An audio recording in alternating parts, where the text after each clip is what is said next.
Hello students, welcome to EPG Pathshala.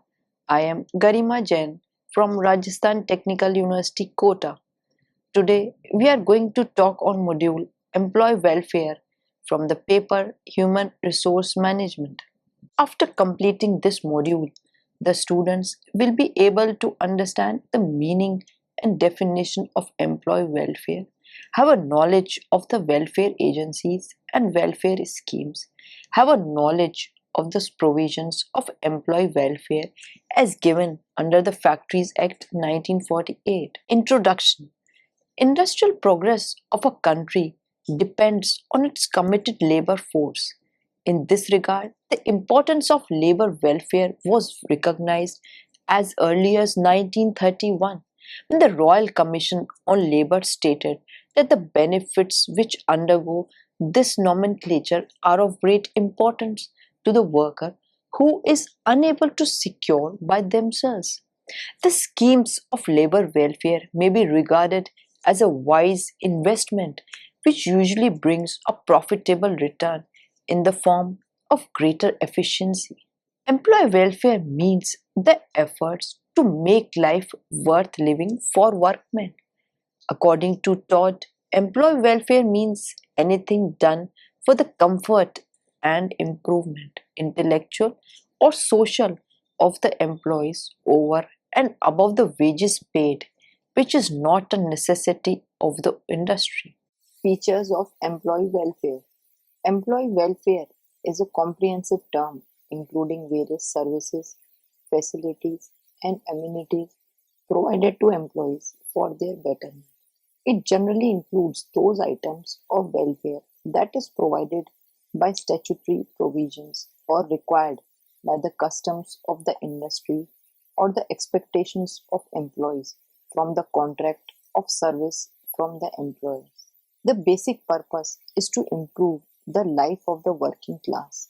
The purpose of providing welfare amenities is to bring about the development of the whole personality of the worker, his social, psychological, economic, moral, cultural, and intellectual development, to make him a good worker, a good citizen, and a good member of the family. Employee welfare is a dynamic concept. These facilities may be provided voluntarily by progressive and enlightened entrepreneurs from their own side out of their realization of social responsibility towards labor, or statutory provisions may compel them to make these facilities available, or these may be undertaken by the government or trade unions if they have the necessary funds for the purpose. Employee welfare measures are also known as fringe benefits and services. Labor welfare is a very broad term covering social security, and such are the activities as medical aid, crèches, canteens, recreation, housing, adult education, arrangements for the transport of labor to and from the workplace. Objectives of employee welfare. Employee welfare is in the interest of the employee, the employer, and the society as a whole. The labor or the employee welfare work aims at providing such service facilities and amenities as would enable the workers employed in the industries or factories to perform their work in a healthy and a favorable surroundings, conducive to good health and high morale. It is partly humanistic, for it enables the workers to enjoy a fuller and richer life. It is partly economic, as it improves the efficiency of the worker and keeps him contented and satisfied. It therefore minimizes the desire of the workers to form unions and to resort to strikes. The aim is partly civic because it develops a sense of responsibility and dignity amongst the workers and thus makes them good citizens of the nation. Now, what are the employee welfare agencies? The central government, state government, employers, and trade unions. Now, first of all, we will discuss the central government. The central government has made elaborate provisions for the health, safety and welfare under Factories Act 1948 and Mines Act 1952. These acts provide for canteens, crèches, restrooms, shelters, etc. State government in different states and union territories provide welfare facilities to workers. State government prescribes rules for the welfare of the workers and ensures compliance with the provisions under various labor laws. The employers. Now, the employers in India in generally looked upon welfare work as fruitless and barren, though some of them indeed had done in pioneering work. The trade unions. In India, trade unions have done little for the welfare of workers, but few second and strong unions have been the pioneering in this respect. For example, the Ahmedabad Textiles Labour Association and the Mazdoor Sabha are some of them. Labor welfare schemes. Labor welfare schemes, they may be statutory, voluntary, or mutual. It is statutory when such activities have to be undertaken in lieu of the legislation given by the government, like drinking water facility, giving first aid, electricity, etc. It is voluntary when the activities are undertaken from their own side by the employers. For example, providing flexible timing to the employee, providing them with regular health checkup camp, etc. It is mutual when all the parties they join hands to bring about social and economic fulfillment of the workers. On the basis of location of welfare activities, the type of welfare services are as follows. Intramural. Intramural are those things which are provided within the organization. These are those facilities one must say, like the canteen, the restroom, the crèches, the uniform, the drinking water. Continuing with the intramural activities or intramural facilities, then they are further as washing and bathing facilities, provision of safety measures like fencing and covering of machines, good layout of machinery and plant, fire extinguishers, provision of pension, provident fund, fringe benefits, etc. The extramural facilities. These are provided outside the organization, such as housing, education, child welfare, leave travel facilities, interest-free loans, workers' cooperative stores, vocational guidance, etc. Labor welfare in India. In recent years, Indian organizations have started giving attention to the welfare. The following facilities are provided in most organizations: educational facilities for the workers and their children in the form of provision of schools, reading room, libraries, financial assistance, etc. Medical facilities for workers and their families in the form of well-equipped first aid centers, ambulance rooms, dispensaries for the treatment of diseases like TB, cancer, leprosy, mental disease, etc. The labor welfare schemes in India, like the transport facilities for workers residing at a long distance and the grant of conveyance allowances, recreational facilities to provide the worker an opportunity to develop a sense of physical and mental discipline in the form of music, dance, drama, games and sports, paintings, hobbies, and other cultural activities. Further continuing with the labor welfare in India, I shall be telling you about the housing facilities are made available in the form of self-contained tents. They contain all the facilities like electricity, sanitation, water supply, etc. Consumer cooperative societies which provide members with good quality food grains and other useful items at reasonable prices. In this, I shall be giving an example of Accenture. Accenture in India offers a wide range of employee benefits to suit employee needs, business requirements, and local laws. The company focuses on health and the well-being of the employees.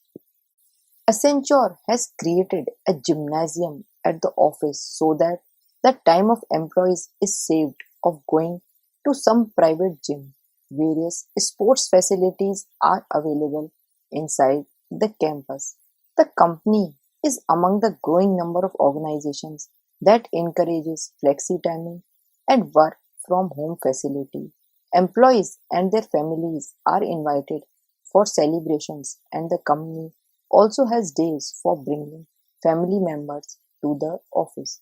Further continuing with the examples of labor welfare in India, NIT, it has also led the practice of providing the creative benefits to employees that were designed around the life stage. The objective was to make the company attractive to work for and also to retain employees. The list of benefits include wedding allowances, little NITians care aimed at children of employees, birthday gifts and celebrations and family days. The Factories Act 1948.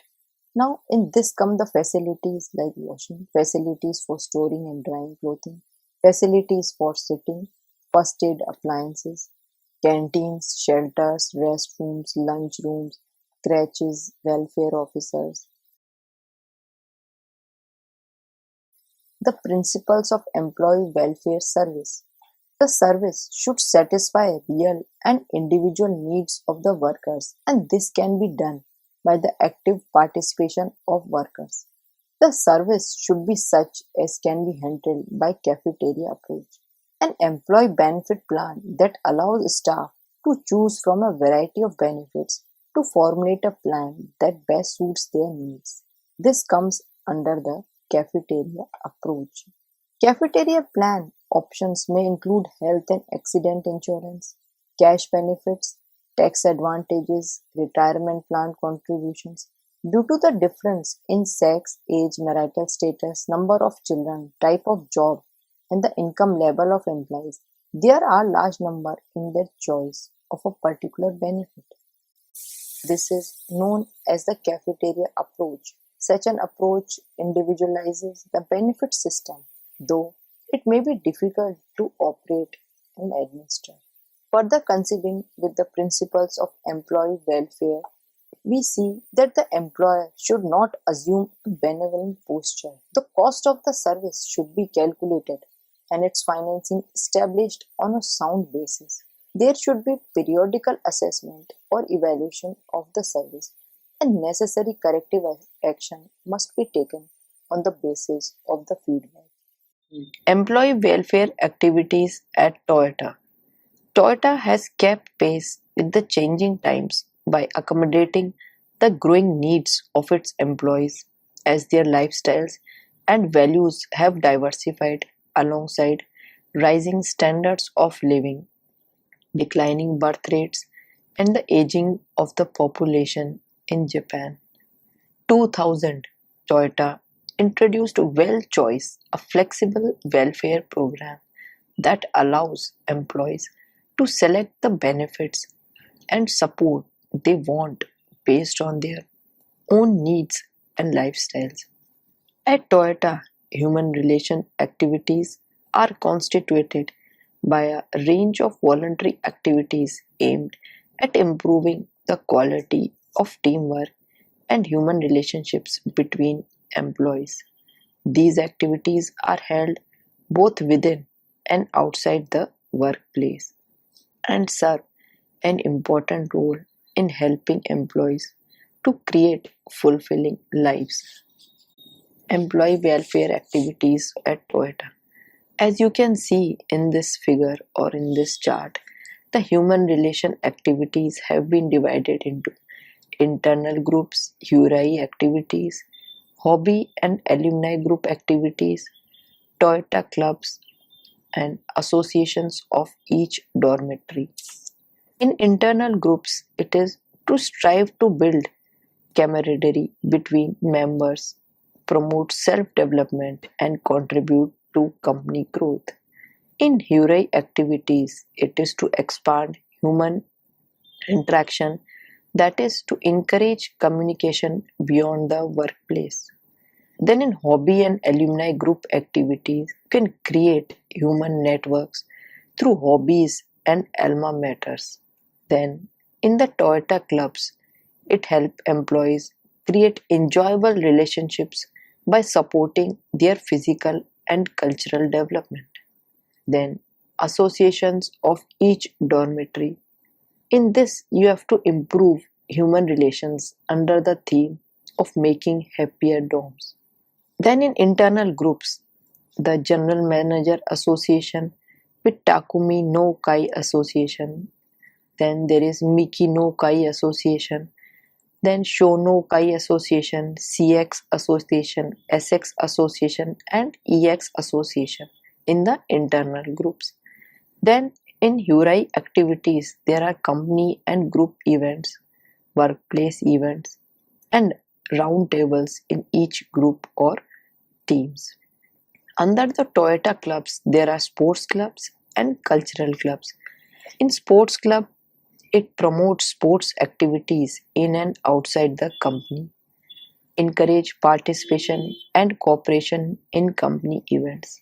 And in cultural clubs, it promotes deeper interaction with local communities, encourage participation and cooperation in company events. Now we shall discuss about the employee welfare activities at Tata Steel. Business should promote the well-being of all the employees. Then first is the employee welfare. Since its inception, Tata Steel has always viewed its people as its greatest asset. Measures taken by the company became a part of modern India's laws and a part of the conventions of the International Labour Organization.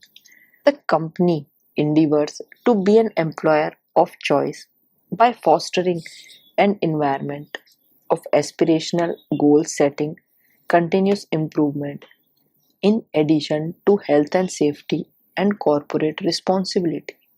Then comes the right to freedom of association and collective bargaining. Tata Steel respects the right of employees to exercise freedom of association and collective bargaining. Trade unions are present and encouraged at all locations. All non-officers, that is 86% of the total workforce in India, are represented by 26 independent trade associations across the company's locations. Challenges faced are discussed with the recognized unions at scheduled meetings. Further, we will continue that what all activities are there or employee welfare activities are there at Tata Steel. Then there are joint consultations. Established in 1956, the three-tiered joint consultation system provides a platform for issues related to production, productivity, quality, safety, welfare training, grievance handling mechanism. The company has an informal online grievance resolution process called Samadhan and a three-tier formal grievance resolution mechanism. Unresolved grievances are referred to the Central Works Committee. In the financial year 2011-12, the committee addressed 6 grievances, of which 2 were resolved to the satisfaction of the employees concerned. Then comes the equal opportunity employer. Tata Steel recognizes and values the differences in employee backgrounds and skills and promotes equal access to employment and supply opportunities without any discrimination. That is, it does not discriminate, it gives equal opportunity to every employee. Any alleged violation of the equal opportunity policies is investigated and if found valid, acted upon. Then, promoting a just and fair workplace. The level of wages and salaries of all employees, except for instances the senior managers in Europe, skilled employees at Nat Steel, and the officers category in India, are defined and determined by periodic collective bargaining or wage arrangements. The company complies strictly with rules and regulations stipulated by local governments on minimum wages paid to employees. Further, I would like to tell you certain activities at Tata Steel, that is, caring for the well being of its employees, including those with special needs. Committees comprising representatives of the union and management jointly monitor employee benefits. The following benefits are provided beyond statutory obligations: workplace amenities superior to those prescribed by law, highly subsidized and quality canteen facilities, employee health provisions, monetary incentives for higher studies, family benefit scheme, TISCO employees pension scheme, in which the company and employee make an equal contribution towards the funds, maternity leave provisions, early separation scheme for non-officers of the company who have been rendered surplus. Then comes providing a safe, hygienic, and humane workplace. The Safety Excellence Journey enables the company to continuously improve occupational health and safety management using internationally recognized standards. The Safety Excellence Journey was launched in Tata Steel, Thailand in 2010 with support from Tata Steel India. Now comes the safety governance structure. The management is responsible for training and supervising employees on safe procedures and healthcare, providing information on safety hazards and providing safety appliances. It is also responsible for the company's compliance with statutory provisions on health and safety. The company constantly strives to achieve its goal of a zero fatality rate and a lost time due to injury frequency rate, that is LTIFR. Next comes the point of skill development and creating world-class employees. The Tata Steel Management Development Center creates managerial and functional training opportunities for all officers of Tata Steel India, while the Shavak Nanavati Technical Institute (SNTI) is responsible for technical and functional training of officers and non-officers. In April 2011, the Tata Steel Academy was launched in Europe to enable employees to achieve the highest standards of technical and professional expertise. During financial year 2011-12, Net Steel invested a total of 18,432.9 man-hours in training. Then it provides a harassment-free workplace to all. Tata Steel aims to have a discrimination-free workplace. Guidance on a harassment-free workplace is taken from the Tata Code of Conduct and the company's human resource, sexual harassment, and affirmative action policies. Benefits of welfare schemes. The important benefits of welfare measures can be summarized as follows. They provide better physical and mental health to the workers and thus promote a healthy work environment. Facilities like housing schemes, medical benefits, education, and recreation facilities for workers' families, they help in raising their standards of living. This makes workers to pay more attention towards work and thus it increases their productivity. Employers get stable labor workforce by providing welfare facilities. Workers take active interest in their jobs and work with a feeling of involvement and participation. Employee welfare measures increase the productivity of organization and promote healthy industrial relations, thereby maintaining industrial peace. The social evils that are common among the laborers, such as abusing, teasing, are reduced to a greater extent by the welfare policies. So, students, let us now summarize what we have learned in this particular module. Employee welfare means the efforts to make life worth living for workmen. The labor employee welfare work aims at providing such service facilities and amenities as would enable the workers employed in the industries, factories to perform their work in healthy and pleasant surroundings which are favorable to a good health and high morale. Employee welfare measures they increase the productivity of the organization and promote healthy industrial relations, thereby maintaining industrial peace. Labor welfare schemes they may be statutory, voluntary, or mutual, as we have seen while discussing the module.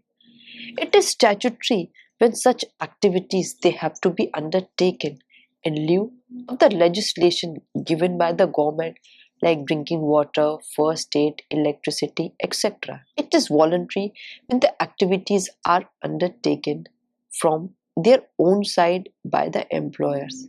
For example, providing flexible timing to the employees, providing them with regular health checkup camp, etc. It is mutual when all the parties they join hands to bring about the social and economic upliftment of the worker. Welfare services can be intramural or extramural.